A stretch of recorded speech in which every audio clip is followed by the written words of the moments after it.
जब हम भारत और विश्व के परिदृश्य की बात करते हैं तो आज भारत विश्व का सर्वाधिक जनसंख्या वाला 142 करोड़ जनसंख्या वाला देश है।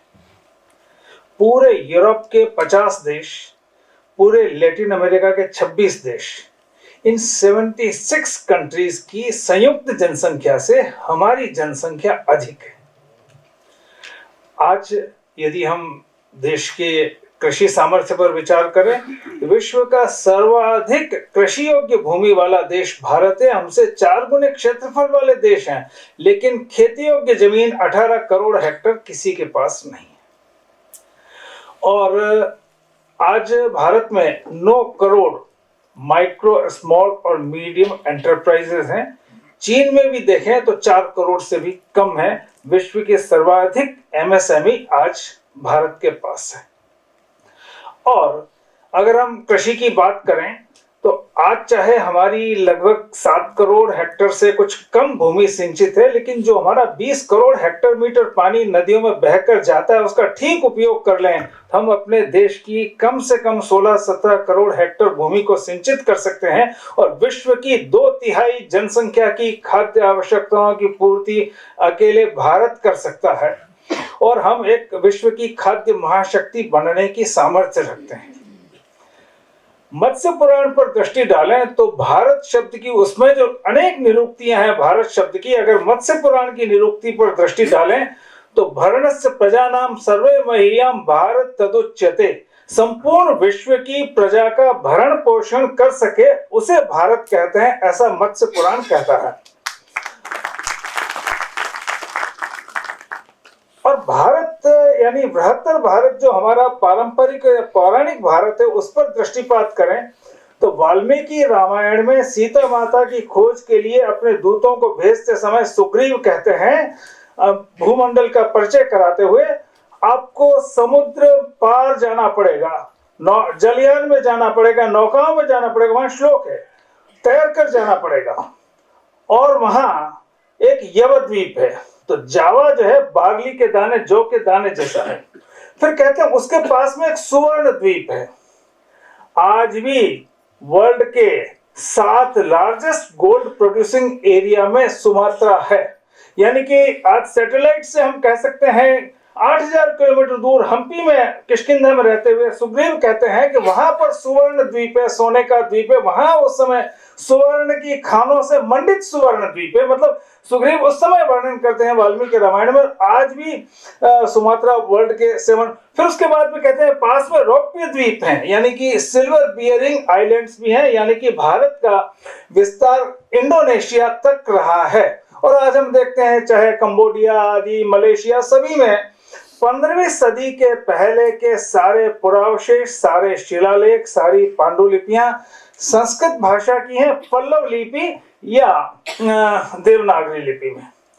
अगर हम आज पंचनद शोध संस्थान के इसमें हैं, अगर हम देखें राजा जयपाल 11वीं सदी के प्रारंभ में, उनकी राजधानी भटिंडा में थी और उनका शासन आज का पूरा पाकिस्तान, अफगानिस्तान और उससे आगे पूर्वी ईरान तक उनका शासन था। 1008 में जब महमूद गजनवी ने उन पर आक्रमण किया था तो उस समय उनके राज्य का विस्तार ऐसा था। अर्थात बृहत्तर भारत पर हम दृष्टि डालें तो इंडोनेशिया से पूर्वी ईरान तक यह इतना बृहत्तर भारत रहा है। थोड़ा सा विषयांतर हो जाएगा, लेकिन एक एडम्स और फिथियन यूरोप के पुरातत्वविद हैं, उनकी पुस्तक है मित्रइज्म इन यूरोप। उन्होंने लिखा है यूरोप का एक भी पुरातात्विक उत्खनन ऐसा नहीं, एक भी, जहां मित्र देवता की कोई मूर्ति या पेंडेंट आदि नहीं निकले हों। मित्र वैदिक देवता, उसका ईरान में कुछ रूपांतर हो गया, उसके बाद में यूरोप में और रूपांतर हो गया। बल्कि एक और, शायद कितने लोग मेरी बात पे विश्वास करेंगे, लेकिन आज नेट पर जाकर अवश्य देखिएगा। होंडुरास और ग्वाटेमाला सेंट्रल अमेरिका में है। वहां पर आप सर्च करेंगे मंकी गॉड इन होंडुरास, तो 20-25 फीट ऊंची वहां हनुमान जी और मकर ध्वज की मूर्तियां हैं जंगल में। उन जंगलों में प्रवेश निषिद्ध है पर्यावरण के कारण से। लेकिन जो लीडर टेक्निक से उसकी फोटोग्राफी में गदा युक्त हनुमान जी, और ऐसा कहते हैं कि यह जो अहिरावण की राजधानी वहां थी, और ये था एक प्रकार से भारतीय सभ्यता और संस्कृति का प्रसार तो भूमंडल व्यापी था। और अपना बृहत्तर भारत जो है, जो मत्स्य पुराण में कहा है कि संपूर्ण विश्व का भरण पोषण कर सके, ऐसा अपना भारत रहा है। और भारत के अगर प्राचीन वैभव की हम बात करें, Angus Maddison British economic historian हुए हैं। अभी ही कुछ वर्ष पहले उनका देहावसान हुआ। उनको ओईसीडी देश, organisation for economic cooperation and development countries, सारे इंडस्ट्रियलाइज्ड कंट्रीज का समूह है। उन्होंने उन्हें पूछा 1998 में कि एंगस, क्या तुम पूरी दुनिया का 2000 साल का आर्थिक इतिहास लिख सकते हो? तो उन्होंने ये जिम्मा लिया। उनको 130 मूर्धन्य वैज्ञानिक प्रदान किए गए, इकोनॉमिस्ट, आर्कियोलॉजिस्ट, एंथ्रोपोलॉजिस्ट, ऐसे विभिन्न प्रकार की क्षमता वाले। एक चार्टर्ड एयरक्राफ्ट दिया और पूरे विश्व में घूमकर उन्होंने world economic history millennium perspective लिखा। वो बेल्जियम की राजधानी ब्रुसेल्स में, जहां ओईसीडी देशों का हेडक्वार्टर, वहां से पब्लिश हुई है, नेट पे अवेलेबल है। उसमें उन्होंने लिखा है वर्ल्ड मैन्युफैक्चरिंग में भारत का अंश 0 एडी, क्योंकि 2000 साल का ही कहा था, 0 एडी से 1500 एडी तक 34% था। यानी कि अमेरिका, यूरोप, चीन, रूस, कोई भी हमारे आसपास भी नहीं था। यह उसके बाद जो मुगलों के अत्याचारों के दौर में भी, 1700 में भी, औरंगजेब के काल में भी, 1707 में औरंगजेब की डेथ हुई है, 1700 में भी वर्ल्ड मैन्युफैक्चरिंग में भारत का कंट्रीब्यूशन 20% था। अब हम आज विचार करें तो आज वर्ल्ड मैन्युफैक्चरिंग में हमारा शेयर 3.3% है। अब हम स्वदेशी की बात करें तो हम वर्ल्ड की 17.6% तो पॉपुलेशन है। वर्ल्ड मैन्युफैक्चरिंग में हमारा कंट्रीब्यूशन 3.3%, जो कभी 34% था। और आज जापान, जिसकी वर्ल्ड पॉपुलेशन में शेयर केवल 1.6% है, उसका वर्ल्ड मैन्युफैक्चरिंग में कंट्रीब्यूशन 7% है। 5 साल पहले यह 10% था, क्योंकि वहां स्वदेशी का भाव वहां की जनता में कूट कूट कर भरा हुआ है। अगर आप नेट पर सर्च करेंगे, जापान में केवल 4% या उससे भी कम विदेशी कारें बिकती है। 96% cars are made by Japan. Made in India तो हमारे यहाँ भी है, होंडा भी है, हुंडई भी है, सारी बहुत सारी है, वो मेड इन इंडिया हो सकती है। लेकिन मेड बाय इंडिया 13% कंट्रीब्यूशन है। टाटा और महिंद्रा की कारों का केवल 13% कंट्रीब्यूशन है। बाकी 87% कारें हम विदेशी खरीदते हैं। और जब रिफॉर्म्स शुरू हुए थे, जो स्ट्रक्चरल एडजस्टमेंट प्रोग्राम के दौरान 80 के दशक के अंत में, अमेरिका ने बहुत दबाव बनाया जापान के ऊपर कि भाई तुम्हारे यहाँ हमारा राइस बिल्कुल नहीं बिकता है, हमारा अच्छी क्वालिटी का राइस। तो उनको कंपेल किया कि आपके सुपरमार्केट में हमारा राइस भी अवेलेबल होना चाहिए। वहाँ अवेलेबल होता है। अमेरिका का, कैलिफोर्निया का fine aromatic long grain rice आधी कीमत में वहां उपलब्ध होता है।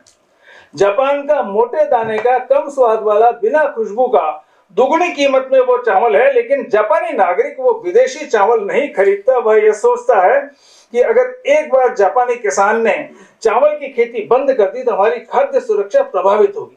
तो चावल से लेकर चाहे जूते का पॉलिश हो, चाहे कैमरा हो, चाहे जो हर चीज जापान के नागरिकों में जो स्वदेशी का भाव है, और उसके कारण आज 1.6% पॉपुलेशन में शेयर वाला देश वर्ल्ड मैन्युफैक्चरिंग में 10% शेयर रखता था, आज भी उसका 7% शेयर है। इसलिए स्वदेशी की बात अपने आप स्वयं सिद्ध हो जाती है। अब स्वदेशी की बात कहने के पहले मैं थोड़ा सा देश के आर्थिक इतिहास पर भी मैं और थोड़ा सा प्रकाश डालना चाहता हूँ। 1947 में हम स्वाधीन हुए। उस समय अपना देश साबुन से लेके Godrej soap, Tata oil mills company, बहुत सारी साबुन की कंपनियां थी। स्टील में इसको, टिस्को, बहुत सारी स्टील की थी। यानी साबुन से इस्पात तक हम काफी कुछ टेक्नोलॉजी में सेल्फ डिपेंडेंट थे।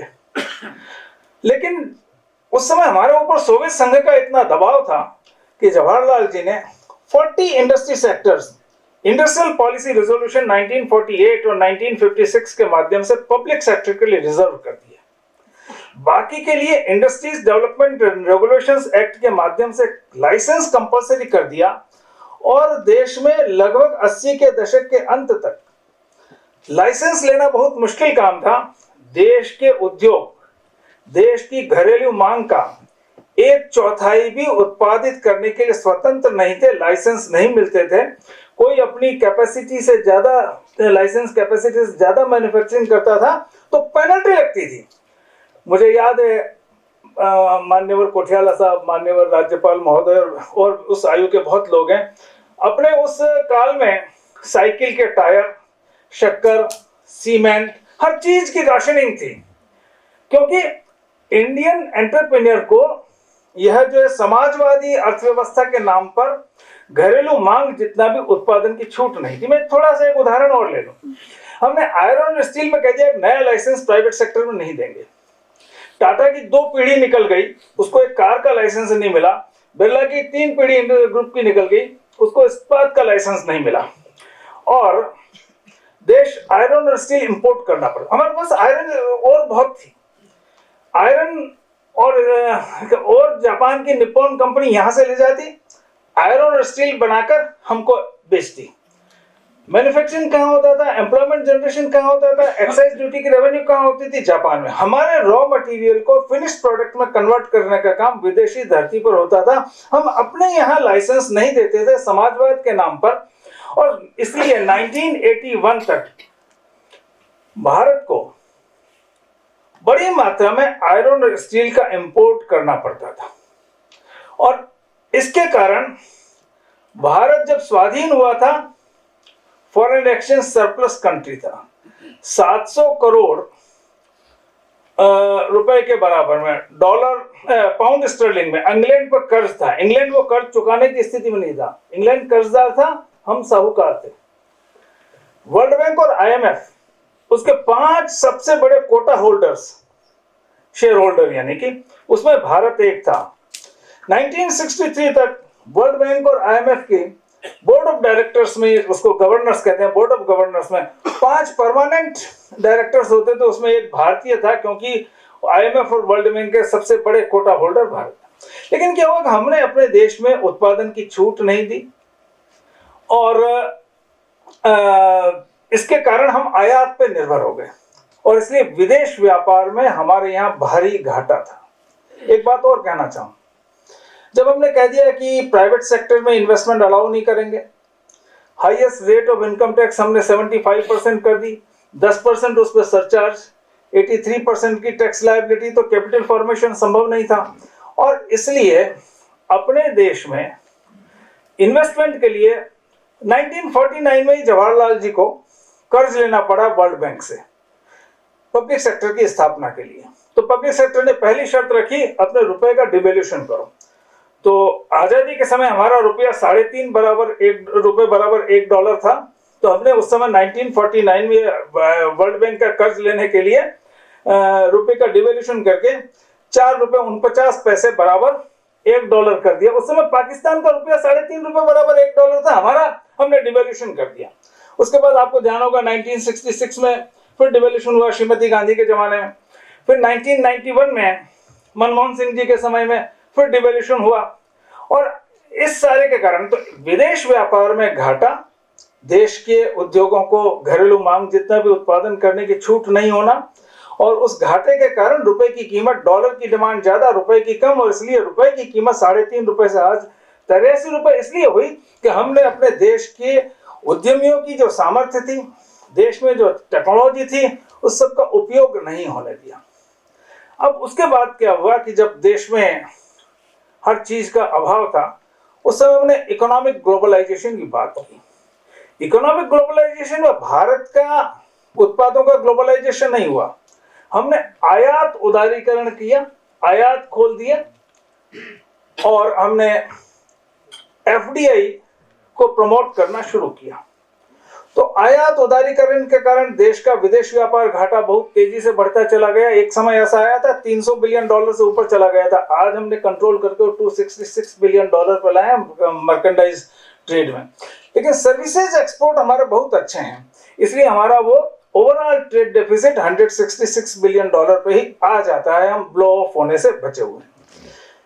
लेकिन यह जो विदेश व्यापार में घाटे के कारण रुपए की जो डिवेल्यूएशन हुआ, अगर $3.5 बराबर $1 होता तो हम $100 की कोई चीज आज इंपोर्ट करते हैं तो $350 देने पड़ते हैं। आज अगर हम $100 की कोई चीज इंपोर्ट करते हैं $8,300 से अधिक हमको चुकाना पड़ता है। तो ये भारत में जो मुद्रास्फीति, ये महंगाई, यह भी सारी समाजवादी अर्थव्यवस्था और उसके बाद में इकोनॉमिक ग्लोबलाइजेशन के कारण, आयात उदारीकरण और विदेशी निवेश प्रोत्साहन के कारण यह समस्या पैदा हुई। अब आप देखिए 1991 में 21 जून को नरसिम्हा राव जी की सरकार बनी। 4 जुलाई को हमने आयात उदारीकरण किया, 24 जुलाई को हमने एफडीआई का ऑटोमेटिक अप्रूवल का रूट खोला। और उसके बाद आप देखिए सॉफ्ट ड्रिंक में 40-50 ब्रांड्स थे, आज कोक पेप्सी की मोनोपोली। आप उसके बाद हर सेक्टर में यह जो टेक ओवर्स होने लगे। आप देखिए सॉफ्ट ड्रिंक्स में 100% मोनोपोली फॉरेन ब्रांड्स की। जूते का पॉलिश में कुछ नहीं लगता है, आज 80% ट्रेड जो है cherry, racket and Coleman American company का है। मेरे ख्याल में रॉबिन शू पॉलिश चेरी से 1/3 कीमत में, उससे बढ़िया क्वालिटी का मार्केट में मिलता है, लेकिन हम कोई खरीदते नहीं है। तो जूते के पॉलिश और सॉफ्ट ड्रिंक से लेके टीवी फ्रिज में भी आज लगभग 73% मार्केट शेयर सैमसंग, सैमसुई, वर्लपूल आदि का है। उसके आगे चलें आप तो स्कूटर्स में 50% शेयर तो अकेला होंडा का ही है। और उसके आगे चलें कारों का, मैंने कहा 87% मार्केट शेयर फॉरेन ब्रांड्स का है। उसके आगे चलें तो करीब करीब आज सवाल ये उठ के खड़ा होता है कि अगर हम फॉरेन ब्रांड्स ही खरीदते गए, इस देश के उत्पादन के साधनों पर किसका नियंत्रण होगा, आपका, हमारा, या विदेशी बहुराष्ट्रीय कंपनियों का। और अगर हम made by Bharat, made in India सब लिखते हैं, Chinese company Xiaomi mobile phone यहाँ असेंबल करती है और उसके ऊपर मेड इन इंडिया लिख देती है, उससे काम नहीं चलेगा। मेड बाय भारत या मेड बाय इंडिया प्रोडक्ट्स जो, अब मेड बाय भारत का क्या एडवांटेज है?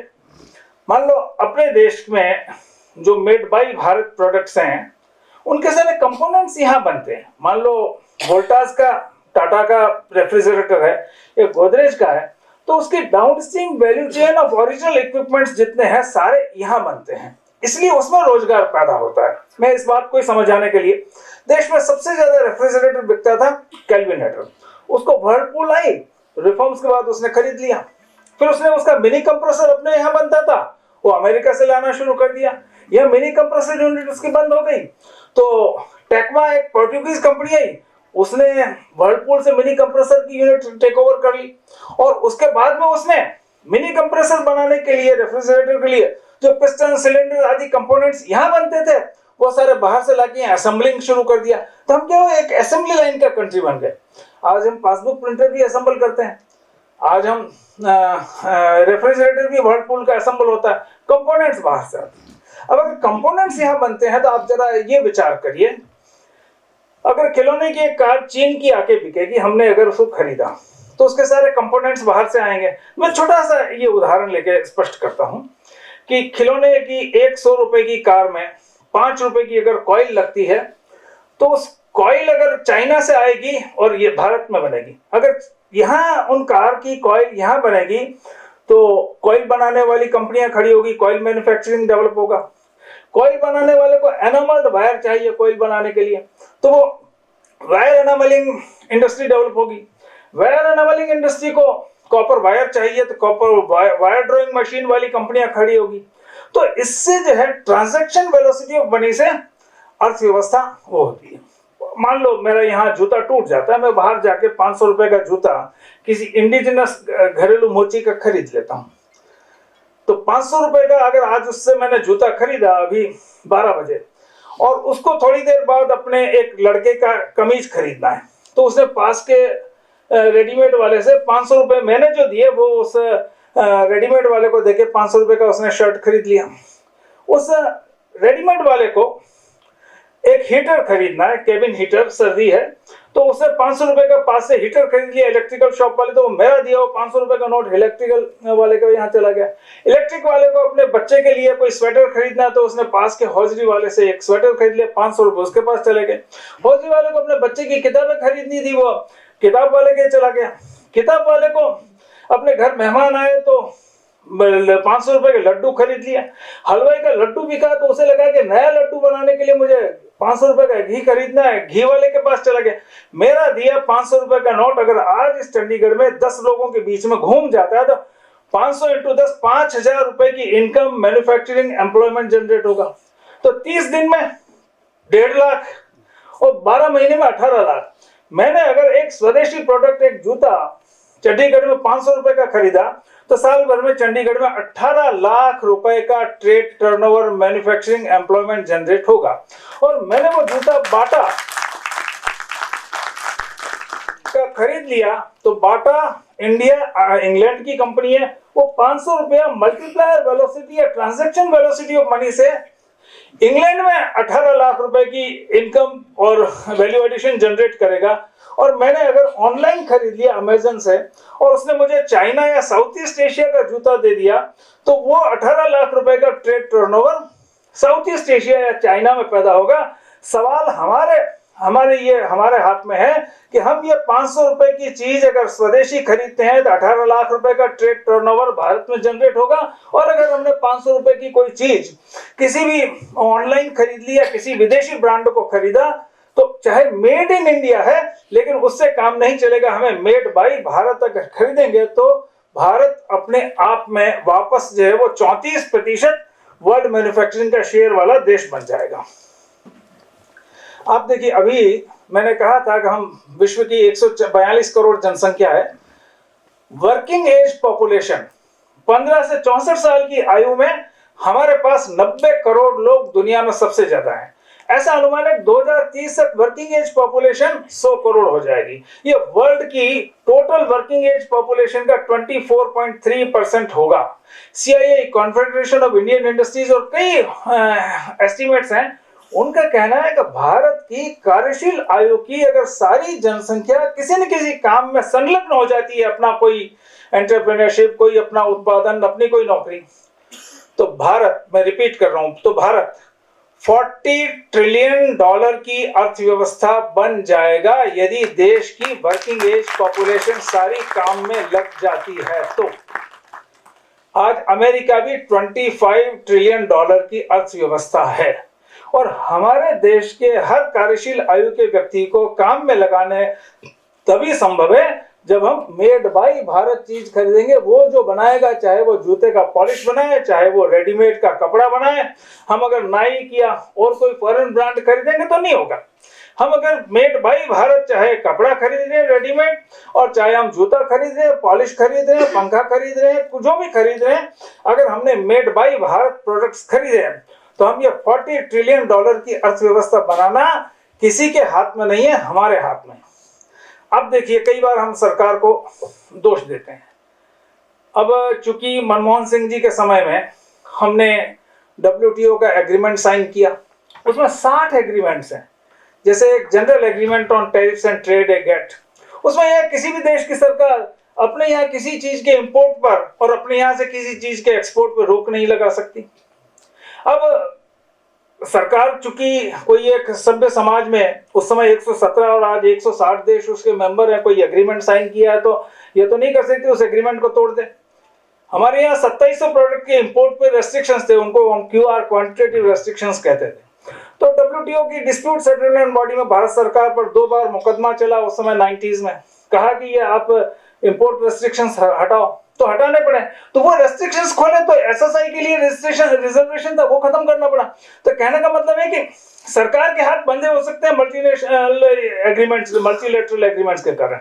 हम स्वतंत्र हैं। अगर हम विदेशी उत्पाद को नहीं खरीदेंगे तो मल्टीनेशनल कंपनी कितने दिन रहेगी? 6 महीने से ज्यादा कोई कंपनी टिकी नहीं रहेगी, अपना साथ सामान छोड़कर चली जाएगी। इलेक्ट्रोलक्स आई थी, उसको लगा कि अपने यहाँ ज्यादा नहीं बिके तो वो अपना सारा बेच के चली गई।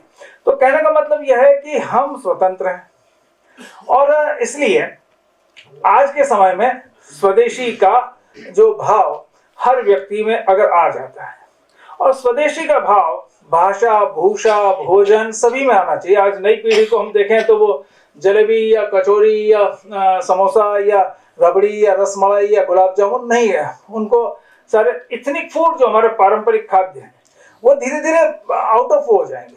आज हम देखें तो वेदों की कुल 1131 शाखाएं थी, जैसे यजुर्वेद की माध्यन्दिन शाखा, कारण शाखा, अलग अलग बहुत सारी। आज केवल 13 शाखाएं बची हैं, विलुप्त हो गई। जर्मनी में 103 शाखाएं बची हुई है। वैदिक शब्दों के निर्वचन के लिए निरुक्त हैं 18 थे, हमारे पास एक बचा है यास्क का। जर्मनी ने 3 निरुक्त भारत के अपने पास बचा के रख रखे हैं। तो आज हमारा जो प्राचीन ज्ञान है, हमारा जो आज हमें थोड़ा सा विषयांतर हो जाएगा, लेकिन प्राचीन ज्ञान यानी हमारा ये जो शास्त्र हैं, वेद, पुराण, उपनिषद, इनमें संपूर्ण ब्रह्मांड से लेके परमाणु विज्ञान से लेके हर प्रकार का ज्ञान है। हमारे यहाँ जो संस्कृत का कोई शब्द है उसका अर्थ बहुत योजना पूर्वक उसमें जुड़ा हुआ है। मैं 2 उदाहरण देता हूं आपको। मैं कहूंगा वन का क्या मतलब होता है, बेतरतीब फैले हुए जंगल, पेड़ पौधे। यास्क ने वन शब्द की व्युत्पत्ति बताइए। वन्यते याचते वृष्टि प्रदायते इति वनाः। प्रकृति से वृष्टि की मांग करने वाले को वन कहते हैं। 2012 की क्लाइमेट चेंज की कॉन्फ्रेंस में 125 देशों के वैज्ञानिकों ने कहा धरती पे जो वर्षा होती है उसके लिए जो ह्यूमिडिटी चाहिए, 40% ह्यूमिडिटी फॉरेस्ट कंट्रीब्यूट करते हैं, second largest contributor of humidity, और उस सबसे ज्यादा ओशंस करते हैं। यानी जो वन है वर्षा करने में सहयोगी है। ये 2012 में विश्व के वैज्ञानिकों ने कहा, 4000 साल पहले यास्क ने कहा प्रकृति से वृष्टि की मांग करने वाले। तो हमारे हर शब्द की उत्पत्ति, तो मेरा कहने का मतलब है कि हमारा जो पारंपरिक ज्ञान है उसे भी मैं थोड़ा सा और विषयांतर हो जाए। जैसे हम कहते हैं हार्ट, हार्ट के लिए हृदय शब्द बना, तो योजना पूर्वक यास्क के निरुक्त में शतपथ ब्राह्मण में ह र द य 4 अक्षर है। हरते ददाते रहते यमम हृदय शब्द।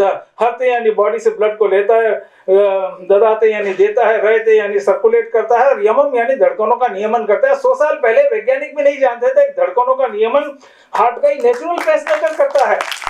हमने 5000 साल पहले भेद संहिता, चरक संहिता में कहते हैं हृदय की धड़कनों का नियमन हृदय स्वयं ही करता है। नेचुरल पेसमेकर किसी का खराब हो जाता है तो हम आर्टिफिशियल पेसमेकर कुछ नहीं है, सिल्वर आयन बैटरी है, उससे एक इलेक्ट्रोड वेंट्रिकल में बिजली के स्पंदन देते हैं, आर्टिफिशियल पेसमेकर।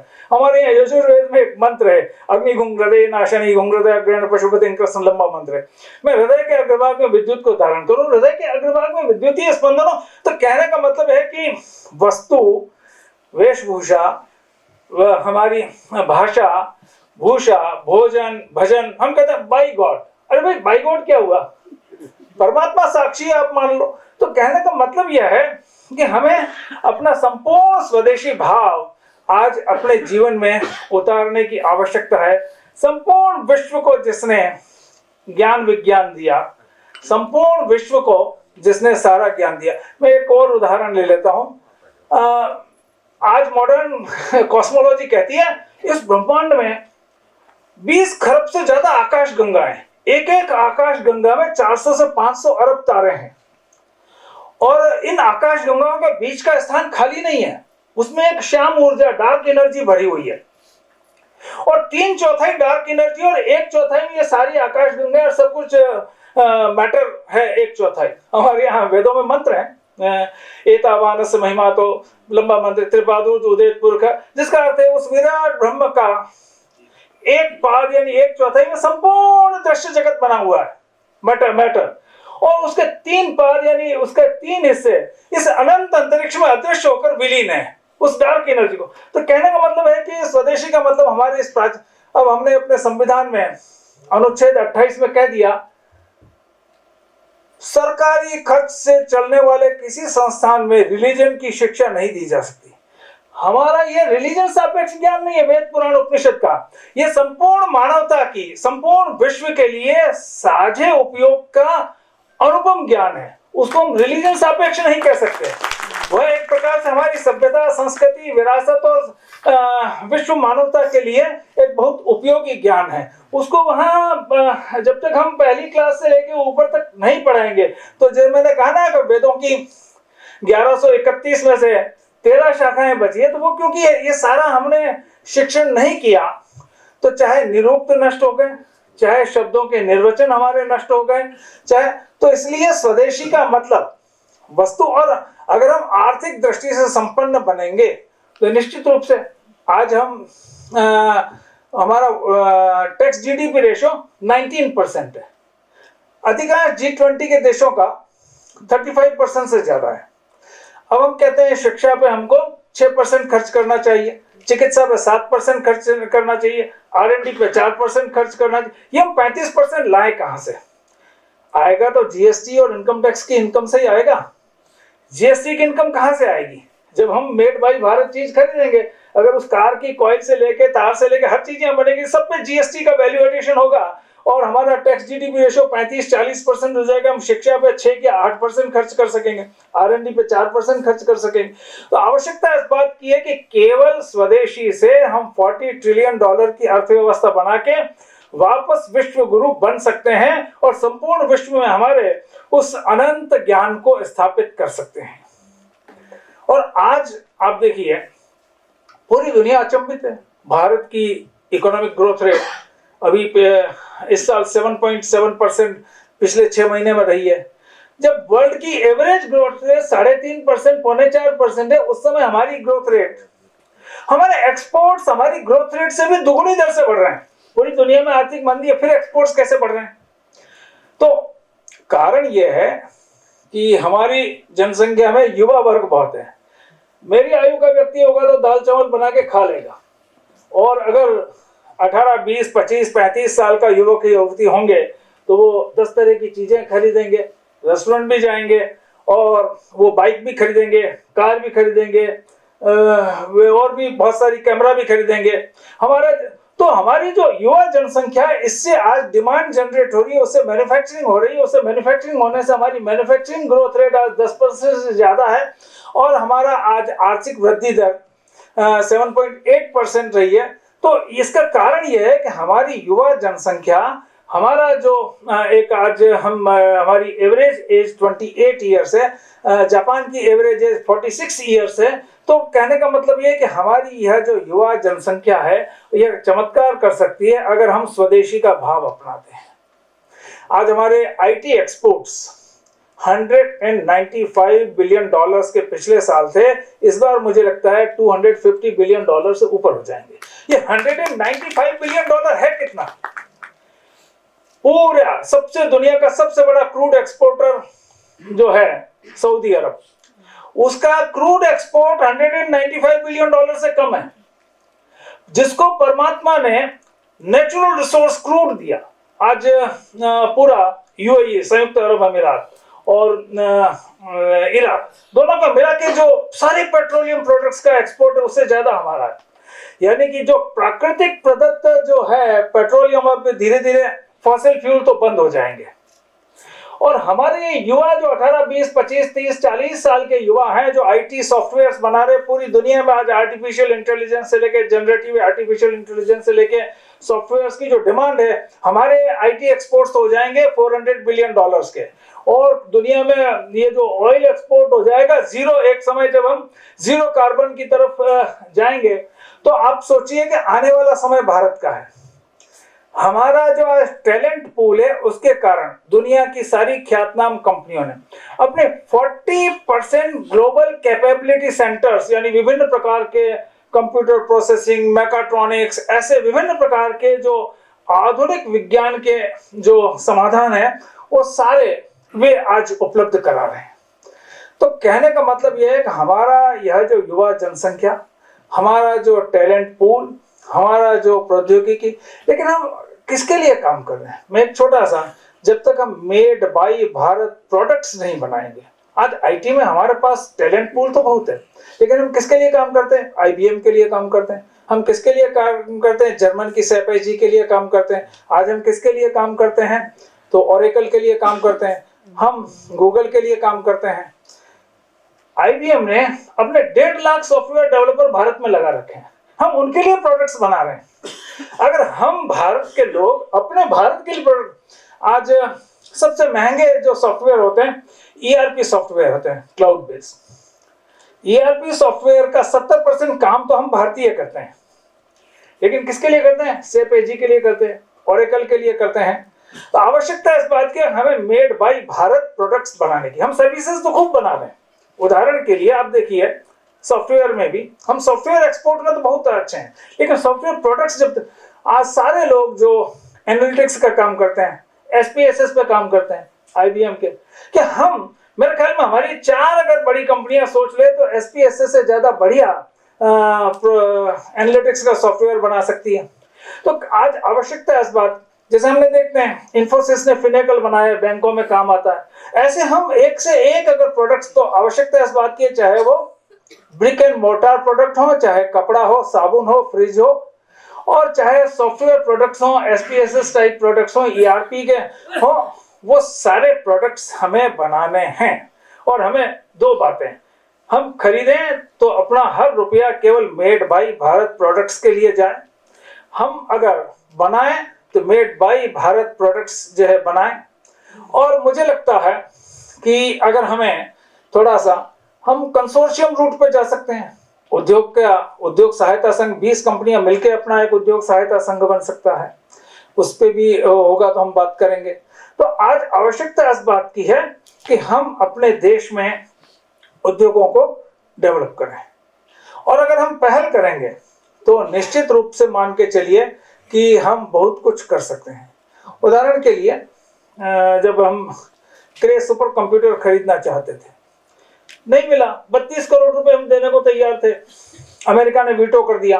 तो हमने उस समय सेंटर फॉर एडवांस कंप्यूटिंग में सीडेक बना दिया, centre for the development of advance computing.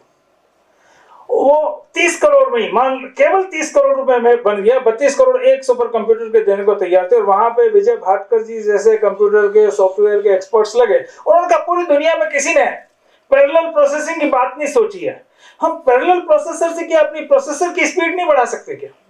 तो उन्होंने केवल 67 लाख रुपए में क्रे सुपर कंप्यूटर से ज्यादा फास्टर प्रोसेसिंग करने वाला परम पैरेलल प्रोसेसर बना लिया। सुपर कंप्यूटर की बहुत सारी विशेषताएं उसमें नहीं थी, लेकिन आज हम 537 टेराफ्लॉप प्रोसेसिंग स्पीड के दुनिया के मोस्ट एनर्जी एफिशिएंट परम सुपर कंप्यूटर बना रहे हैं। तो कहने का मतलब यह है, टेक्नोलॉजी डेवलपमेंट में भी हम कहीं पीछे नहीं है। मैं छोटा सा एक और उदाहरण दे देता हूं। एबीएस वोल्वो 90 लाख का देश है स्वीडन, पूरी दुनिया के लिए बसें बनाता है। पूरी दुनिया में स्केनिया, एबीएस वोल्वो, ये सारी स्वीडिश बसें, ट्रकें वही बिकती है। जब वोल्वो ने अपनी 400 हॉर्स पावर की ट्रक्स और बसेस इंडिया में लॉन्च कर दी, उसमें टाटा मोटर्स, अशोक लीलैंड, महिंद्रा, किसी के पास 200 हॉर्स पावर से ऊपर का एक भी प्लेटफॉर्म अवेलेबल नहीं था। टाटा मोटर्स को भी डर लगा कि अगर एबीएस वोल्वो ने अपने हाई एंड मॉडल्स के प्रॉफिट से हमें लो एंड मॉडल्स में से भी बाहर निकाल दिया तो क्या होगा। उन्होंने देखा हम अपना मॉडल डेवलप करेंगे 3-4 साल लग जाएंगे, वो मार्केट में फेल भी हो सकता है, सफल भी हो सकता है। उन्होंने देखा ये Daewoo commercial vehicles limited Korea में दिवालिया हो गई है और नीलामी हो रही है, और उसका 400 हॉर्स पावर के ट्रक में कोरिया में, साउथ कोरिया में 25% मार्केट शेयर है। उन्होंने उसको $100 मिलियन, $10 करोड़ में खरीद लिया, वो टाटा डेवू हो गई। साल भर उन्होंने नोवस नाम के एक वर्ल्ड क्लास ट्रक का डिजाइन डेवलप किया। फिर उन्होंने हिस्पानो ले ली स्पेन में, मार्को पोलो के साथ टाई अप किया, ब्राजीलियन कंपनी टाटा की बस के पीछे हम मार्को पोलो देखते हैं लो फ्लोर बसेस के लिए। और वो जो है आज की तारीख, उसके पहले टाटा मोटर्स का वर्ल्ड में ट्रक बस के एक्सपोर्ट में 25वें नंबर पे आते थे। उन्होंने यह जो टाटा डेवू लेके आज वो ट्रक एक्सपोर्ट में वर्ल्ड में 5वें नंबर पे है, बस एक्सपोर्ट में वर्ल्ड में 4थे नंबर पे है, और उनका नोवस वर्ल्ड क्लास ट्रक 40 देशों में वो मैन्युफैक्चरिंग कर रहे हैं। मेड बाय भारत 39 देशों में हो रहा है। आज हम मतलब अगर देखें तो ब्रांड में एक और उदाहरण मैं ले लेता हूं, स्वदेशी ब्रांड की ताकत। टाटा की चाय, हमारी आयु में हम बच्चे थे तो खूब विज्ञापन करते थे, टाटा टी नहीं बिकती थी, वो ऑक्शन में ही बेचनी पड़ती थी। तो जिस समय 1998 सन 2000 के आसपास टेटली कंपनी दिवालिया हो गई इंग्लैंड में। तो टाटा टी ने उसको 43 million pound, 4 crore 30 lakh pound में खरीद लिया।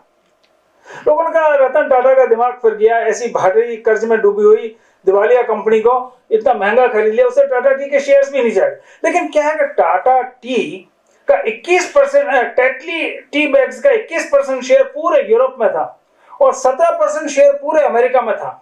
और टेटली ब्रांड को लेने के बाद आज टाटा टी जो कभी दुनिया में 20वें नंबर पे आती थी टी कंपनीज में, आज वो टाटा ग्लोबल बेवरेजेस लिमिटेड दुनिया की दूसरी सबसे बड़ी टी कंपनी है।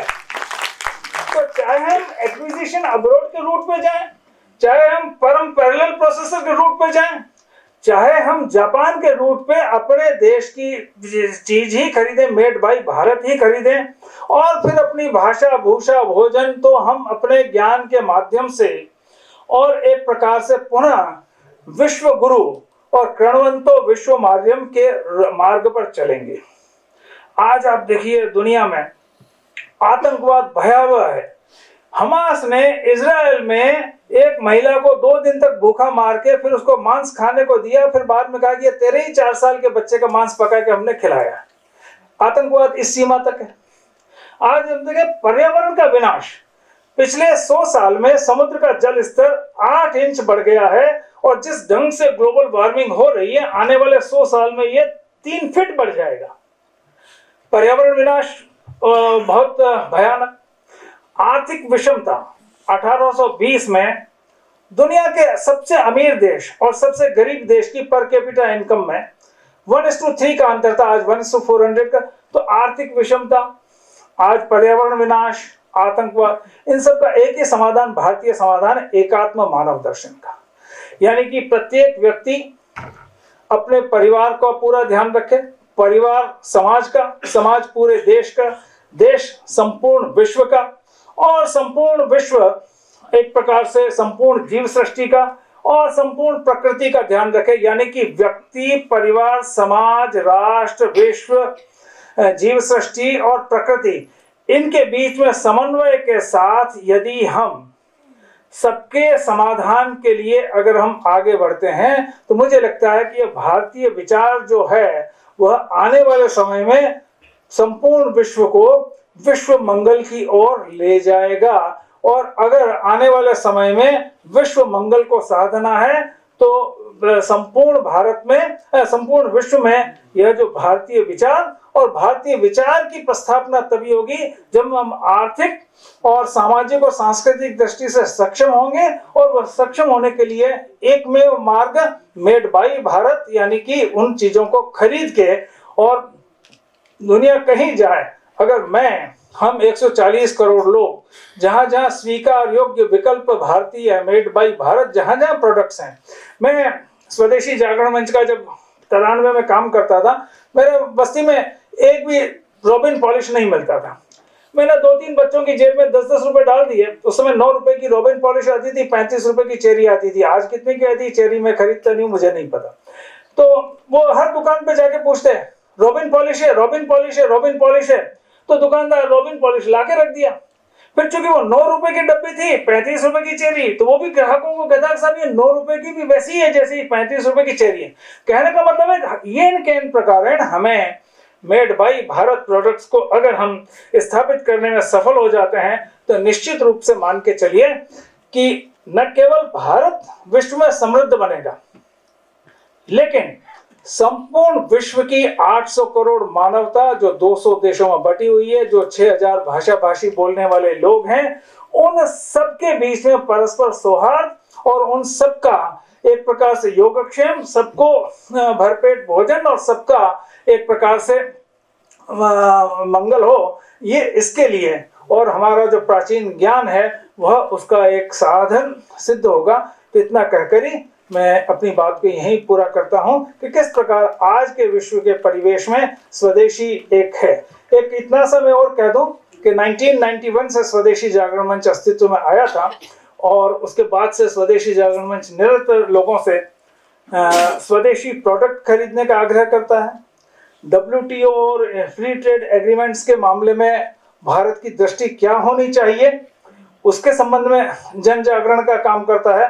और अभी एक स्वदेशी जागरण मंच और लघु उद्योग भारती और किसान संघ और मजदूर संघ और भारतीय जनता पार्टी और अखिल भारतीय विद्यार्थी परिषद और विश्व हिंदू परिषद 20 संगठनों ने मिलकर एक स्वावलंबी भारत अभियान चलाया है और हर जिले में जिला रोजगार सृजन केंद्र की स्थापना हो रही है। 90 ऐसे जिला रोजगार सृजन केंद्र हो गए हैं और अभी उद्यमिता जागरण अभियान में 190 विश्वविद्यालयों में और करीब 3000-4000 कॉलेजेस में कार्यक्रम किए हैं। युवा जॉब सीकर बनने की बजाय जॉब प्रोवाइडर बने, वह अपना स्वयं का काम करें और इस प्रकार से उद्यमिता का यह भाव जागरण का काम भी हो रहा है।